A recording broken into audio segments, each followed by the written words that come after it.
लगाव नहीं होगा। भाव एक ऐसा चीज है जो महादेव से आपको नजदीक कर देगा। भाव किसको कहते हैं? याद को भाव कहते हैं। आप अपने बेटा के प्रति याद है तो भाव हो गया। महादेव के प्रति आपकी याद है, संवेदनाएं हैं, महादेव के लिए दर्द है तो भाव में परिणत हो जाएगा। और भाव का लक्षण है कि भाव जब घनीभूत होता है तो वो प्रेम में परिणत होता है। पहले विचार आता है, विचार से भाव बनता है, भाव से प्रेम पैदा होता है। जब प्रेम पैदा हो जाएगा तो महादेव के प्रेम में ये बुढ़ी गुरु बहना सिरा इनका सामने अगर इनका बेटा के कोई अगर डंडा से मार देना तो तलवार से मुड़ी काट देती, जबकि तलवार उठेगा नहीं से होगा नहीं होगा, क्योंकि प्रेम करते हैं। अगर इनके बेटा का तबीयत खराब हो जाए, मैं उदाहरण दे रहा हूँ, आप खिसियाएगा नहीं, खिसिया जाती सब हमारे पका उदाहरण दे रहा हूँ। अगर बेटा की तबीयत खराब हो जाए और बेटा काम करे जाएगा तब बोलेगा कि बैठन जब तबीयत ठीक हो तो तब तुझे ये कमाए, हम कर्जा करके दवाई करा दो बाबू, अभी तू कमाए मत जा। कहे कि उससे प्रेम है। प्रेम का नियम है कि प्रेम में दिया जाता है, लिया नहीं जाता। हम लोग महादेव से प्रेम खाक करते हैं, महादेव को गाड़ी खरीदवाता है, वो नौकरी देता। अरे प्रेम का ही तो सौदा है, मन का रिश्ता थोड़ी है, प्रेम का रिश्ता थोड़ी है। जब प्रेम होगा तो कहेगा कि महादेव, जैसे ही बूढ़ी माता कहेगी कि बाबू हे महादेव, बाबू वाला बुखारवा हमारा दे देता है, हमारा बाबू के ठीक करता है। उनका बलाय लेने के लिए तैयार है प्रेम में।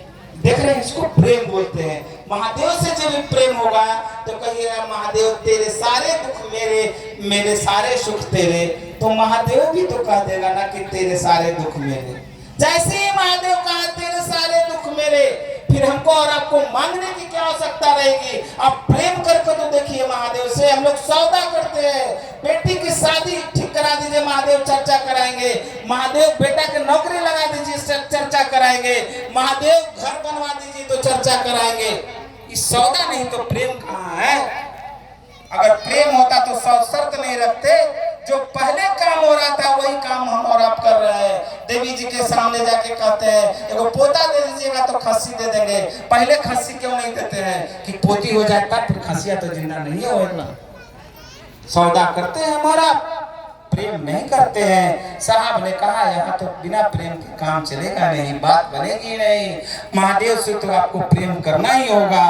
और प्रेम करने का सरल तरीका है, जिसकी याद बार बार आती रहे, लिख लीजिए इसको पन्नों में, जिसकी याद बार बार आती रहे उससे एक दिन मोहब्बत हो जाती है। कोई उसको रोक नहीं सकता।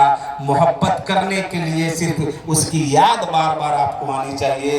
अगर महादेव चर्चा में सिर्फ याद आता है तो ये मोहब्बत नहीं है। अगर महादेव आपको दुख में याद आता है तो ये मोहब्बत नहीं है। मोहब्बत वो है कि अगर हम लैट्रिन में भी हैं तो महादेव याद आ रहा है, अगर हम खाने में भी हैं तो महादेव याद आ रहा है, अगर हम होटल में भी हैं तो महादेव याद आ रहा है। इसको मोहब्बत बोलते हैं। एक माँ अपने बेटे को कितना याद करती है जरा पूछ लीजिएगा। अगर वो पूजा करने जा रही है ना, बनारसी साड़ी पहन ले है, उसका बेटा अगर नली में गिर जाना, पूजा के थाली बिक के बेटा के निकाल देगी, भाड़ में जाओ पूजा, क्योंकि इतना प्रेम है उससे। लेकिन अगर गोतनी के बेटा गिर रहे तो क्या करेगी? अरे रुक रुक रुक बाबू, तुम मम्मी के जाके कह देती हो, दौड़ के जाएगी गोतनी के, कहेगी तुम बेटवा नली में गिरल हम ना उठे, हम पूजा करे जाते। अपना बेटा के बारी पूजा के थाली बिगा जाएगा। इसको प्रेम बोलते हैं। अगर वो मेरा महादेव है तो उसके लिए मेरी धड़कने धड़केगी, किसी को कहने की जरूरत नहीं पड़ेगा कि आज शिव चर्चा में चलिए तो दीदी, आज शिव चर्चा में चलिए तो भैया। अरे जब मेरा है, आपको अपने बेटे के लिए किसी का कोई कहता है कि धान बेच के आप पैसा दे रहे हैं फीस स्कूल का, कि चाउर बेच के पैसा दे रहे हैं, गहना बेच के दे रहे हैं, जैसे भी हो पेट काट के भी आप उसका स्कूल का फीस भरते हैं कि नहीं भरते हैं, कोई आपको नहीं कहने जाता है। अगर वो मेरा महादेव होगा तो उसके लिए मेरी धड़कने धड़केगी। उसके लिए अगर 10 रुपया खर्च करना होगा तो कर्ज लेंगे, कोई जानेगा भी नहीं। लेकिन हम लोग क्या करते हैं, महादेव के नाम पर काच देते हैं। शिव चर्चा में चल रहा है दीदी आज, क्या कहें भैया, कल है तो दामाद बेटी के विदाई कर लेवा है, सब पैसा खर्चा हो गया है। आज अगर रहिया में से दामाद बेटी फिर आजे होता नाश्ता आ जाएगा रसगुल्ला, काजू बर्फी सब आ जाएगा, क्योंकि वहाँ अपनापन है। महादेव से तो अपनापन है नहीं। और एक चीज जान लीजिए, शिव चर्चा में कोई ढोंग नहीं चलेगा। शिव की शिष्टता ही कहीं शब्द ही कह रहा है, यहाँ गुरु शिव है। शिव की शिष्टता शब्द ही कह रहा है कि इसमें कोई गुरु नहीं है, गुरु सिर्फ शिव है। और हम लोग को उस महादेव से जोड़ने वाला साहब श्री हरेंद्रानंद जी। अगर साहब को आप नहीं समझ सके तो महादेव आपके कभी नहीं हो सकते हैं। अपनी व्यथा, अपना दुख महादेव से कहिएगा ना। अगर महादेव नहीं सुनेंगे, मेरा नंबर लिख लीजिए। घर में अगर साहब की तस्वीर होगी ना, घर में आपके क्या 1 किलो चावल नहीं है खाना बनाने के लिए, महादेव से कहते कहते आप थक गए, साहब से कहिए आपके क्या 10 किलो चावल, साहब चावल भी पहुंचाते हैं घरे घरे। कह के तो देखिए, हम उदाहरण दिवाते हैं। यही मंडल जी कह रहे थे कि एक बार की बात है कि उनके घर में न जलावन था, न राशन था, कुछ नहीं था। उनके क्या चूल्हा नहीं जुटा। उनकी पत्नी बोली कि आज महादेव आपका कहाँ गया, चूल्हा भी नहीं जुटा। वो बोले कि मैं और मेरा महादेव जिंदाबाद। महादेव अपने शिष्य को भूखा नहीं छोड़ते हैं। बैठे थे दरवाजे पर कुर्सी लगा के मंडल सर, आज भले शरीर में नहीं है, साहब के बहुत सहयोगी रहे। आधा घंटा के बाद एक लड़का आता है, पैर छू के प्रणाम करता है, बोलता है सर हमको नौकरी हो गया था तो आपका साल भर का फीस हम नहीं दिए थे, वो आज पैसा आपको हम देने आए हैं। 700 रुपया देता हूँ सस्ती में। एक बुढ़िया टोकरी में मछली लेके आती है। पूछते हैं मंडल से कहाँ जा रही हो, तो बाबू हम आप ही के लिए मछली लेके आ रहे हैं। देखिए पैसा भी व्यवस्था हो गया, मछली भी व्यवस्था हो गया घर में बैठे बैठे। ये गुरु की दया है। हम और आप कहिएगा तो ना कि मैं और मेरा महादेव जिंदाबाद, हम लोग कहते ही नहीं है। हम लोग अपने घर परिवार का जिंदाबाद करने में लगे रहते हैं। महादेव जिंदाबाद कहाँ करते हैं हम लोग। मन जिंदाबाद का मतलब समझते हैं कि दुख जैसी भी स्थिति में मैं और महादेव मेरा साथ में है, हमको किसी की आवश्यकता नहीं है। साहब बोले हैं कि अन्य देवी देवता के दरवाजे पर ये सर को झुकाना गलत नहीं होगा। मंदिर के सामने से गुजर जाइए, आप शिवजी से आपको प्रणाम करना है कर लीजिए। लेकिन साहब कहे हैं कि मांगेंगे तो सिर्फ महादेव से मांगेंगे, किसी देवी देवता से नहीं मांगेंगे। क्योंकि जब मिलेगा तो लगेगा कि महादेव दिए हैं। देवी जी से मांग लीजिए, गोरैया बाबा से मांग लीजिए, डिबार बाबा से मांग लीजिए, महादेव से मांग लीजिए, एगो पोता हो जाएगा तो आपको पता चलेगा मामा के दिए। चलाते नहीं पता चलेगा कि कौन दिया। आपको लगेगा दुर्गा जी का दे दिए होंगे, डिबार बाबा दे दिए, गोरैया बाबा दे दिए, कि महादेव दे दिए। सस्पेंस में रहिएगा। अब महादेव से मांगिएगा सिर्फ, अगर मिल जाएगा तो आपको विश्वास बढ़ेगा ना महादेव के प्रति, क्योंकि देने वाला तो सिर्फ महादेव है, बाकी तो कोई देता नहीं है। इसलिए साहब ने कहा कि मांगेंगे तो सिर्फ महादेव से मांगेंगे, अन्य किसी देवी देवता से मांगने की आवश्यकता नहीं है। साहब ने तो इतना कह दिया, लेकिन आप लोग को कहने से कोई फर्क नहीं पड़ेगा, क्योंकि आप लोग भी तो, साहब ने कहा है जो 3 सूत्र का पालन नियमित रूप से करेगा उसको बाह्य पूजा की भी आवश्यकता नहीं है। बाह्य पूजा मतलब समझते हैं, जो परसों कर ले हुए अपने लोग, एक निर्जला एकादशी है ना, निर्जला एकादशी, तीज, जितिया, फलना, ये सब करे ना, गंगा स्नान, ये सब करने की आवश्यकता नहीं है। किसको? जो 3 सूत्र नियमित करता है, दया भी मांगता है, चर्चा भी करता है और प्रणाम भी करता है। प्रणाम करने का तरीका के साथ मैं अपनी वाणी को विराम दूंगा, क्योंकि ये सबसे जरूरी चीज है। नमः शिवाय माला से आप लोग करते हैं सब कोई? माला से करे वाला हाथ उठाइए तो नहीं।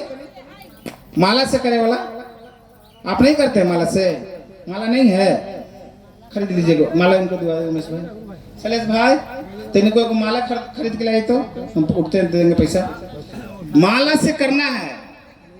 इस तरह का माला रखिए, इस तरह का माला रखिए, और माला घर में महादेव की तस्वीर रखे हैं, बड़ा वाला तस्वीर, बड़ा वाला तस्वीर रखे जिसमें गणेश जी रहते हैं, कार्तिक जी रहते हैं और चरण रहता है उनका, बोला है ना तस्वीर। उस तस्वीर के सामने बैठ जाना है और माला को ऐसे पकड़ लीजिए। कैसे पकड़ लीजिए? उनको दीजिए, सामने दे दीजिए। नहीं आप रख लीजिए, इसी से करिएगा। नहीं अरे छोड़ दीजिए, दे देंगे पैसे। ऐसे माला को ऐसे ऐसे माला को ऐसे कर लेना है। ये सबसे जरूरी चीज है, सुन लीजिए। दया नहीं मांगिएगा, दया मिल जाएगा। चर्चा नहीं करिएगा, आप शिव शिष्य हो जाइएगा। लेकिन नमः शिवाय नहीं करिएगा, माला से आप चाहिएगा कि हम शिव का शिष्य हो जाए, तो इस जन्म में क्या 7 जन्म में नहीं हो सकते। ये मैं नहीं कर रहा हूँ, साहब श्री हरेंद्रानंद जी कहे हैं कि जो महादेव को प्रणाम नहीं कर सकता है वो शिव शिष्य कहने का भी अधिकारी नहीं है। ऐसे कर लेकर ऐसे ध्यान पहले महादेव को मन में मूर्ति का चरण का ध्यान करेंगे। कहा गया ना, ध्यान मूलम गुरु मूर्ति, पूजा मूलम गुरु पदम। तो ध्यान मूर्ति का करेंगे और चरण पर अपने मन को ले जाएंगे, एकदम प्रणाम करने की स्थिति में है, बैठ जाएंगे और एक माला ऐसे धरेंगे और अपना मन खाली महादेव के चरण में ले जाइए। कुछ करने की आवश्यकता नहीं है, एक प्रणाम हो गया। इसी तरह से पूरा माला से कर लेना। मन भाग जाए रुक जाइए, इसमें 30 मिनट लग सकता है। नमः शिवाय करिएगा तो उससे कुछ फर्क नहीं पड़ेगा। प्रणाम करना है तो अस्थायी रूप से करना होगा, कम से कम 30 मिनट प्रणाम करना होगा। 30 मिनट 28 मिनट 29 मिनट हो जाए तो हो जाए, कोई दिक्कत नहीं है। लेकिन आपको अस्थिरा से करना हो। मन भाग जाए, मन भागता है। मन क्यों भागता है जानते हैं? मन क्यों भागता है पता है? आपको कोई जान मारने आएगा, आप रास्ता में जा रहे हैं, गेहूं सांप आ रहा है, आप भागिएगा कि खड़ा रहिएगा? भाग जाइएगा, क्योंकि जान मार देगा आपको।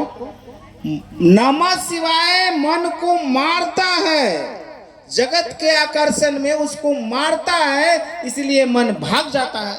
कोई मरना नहीं चाहता, लेकिन डेली जब आप जानेगा कि अब हमको मरना चाहे जीना इसी के साथ में, आपको एगो सांप के घर में बंद कर दिया जाए, आप कहाँ भाग के जाइएगा? आपको तो मरना चाहे जीना वहीं रहना है। उसी तरह से मन जब ये बात जान जाएगा कि अब मरना चाहे जीना है, हमको यहीं रहना है, तो फिर भागना बंद कर देगा। एक गुरु भाई अभी बोल रहे थे, मन से जब भी कुछ बोलिए तो सोच के बोलिए, वो असर हो जाता है किसी भाई बहन पर। कि आप एक बार महादेव को प्रणाम कर लीजिएगा, सोचिएगा कि उसके शिष्य हो गए। आप एक बार प्रणाम कर लीजिएगा तो सचमुच में शिव के शिष्य हो जाएगा। लेकिन प्रणाम कर लीजिएगा तब नहीं, तो प्रणाम करने का प्रयास कर रहे हैं हम लोग। बोलिए कि एक बार प्रणाम करने के प्रयास से आप शिव के शिष्य नहीं हो सकते। साहब ने तो कहा है कि अगर एक बार भी पूरे जीवन में महादेव अगर आपका प्रणाम स्वीकार कर लिए तो आपको शिव शिष्य के आपको शिव बना देंगे। हमको शिव शिष्य बनने की चाहत है, इसलिए आप लोग नमः शिवाय करिए, ज्यादा करिए। एक माला 24 घंटा में जरूर करिए। दया एक आध दिन छूट जाए तो छूट जाए, चर्चा एक आध दिन जाइए चाहे ना जाइए, लेकिन नमः शिवाय प्रत्येक दिन करिए। हम लोग को बहुत दूर जाना है, लेकिन पता नहीं फिर कब मुलाकात होगी आपसे। इसलिए साहब का जो संकल्प है कि लोगों को 3 सूत्र जो साहब ने बताया है उसको आपको सही सलामत आपको बताया जाए। दया मांगिए तो ये मत कहिए हे महादेव हम पर दया कर दीजिए, हे शिव आप मेरे गुरु हैं, मैं आप मुझ पर दया कर दीजिए। इस प्रकार से इनको एक बार फिर बता दीजिए। 0 वाला है ना नीचे वाला, वहाँ छोड़ कर उसके बाद आगे बढ़ना। ये वाला है ना, हाँ लटका हुआ है, उससे यहाँ से शुरू करेंगे बगल से। ठीक है, बगल से फिर घूम करके 0 के बाद यहीं पर आ जाना। 0 वाला पर नहीं कर, जब इधर आ जाएगा तो समझिए पूरा हो गया। समझ में आ गया? चलिए